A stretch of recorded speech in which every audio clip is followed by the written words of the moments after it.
ഇതുവരെ നിന്നോടു പരിഭവം മാത്രമേ പറഞ്ഞുള്ളൂ, എന്റെ പരിതാപം മാത്രമേ പറഞ്ഞുള്ളൂ.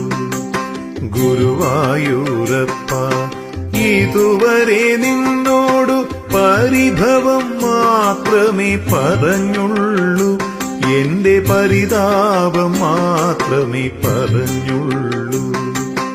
അവിടുത്തെ കാരുണ്യം ഓർക്കുമ്പോൾ ഇതരുതായിരുന്നെന്നോ തോന്നുന്നു. അപരാധം കണ്ണ പൊറുത്താലും എന്റെ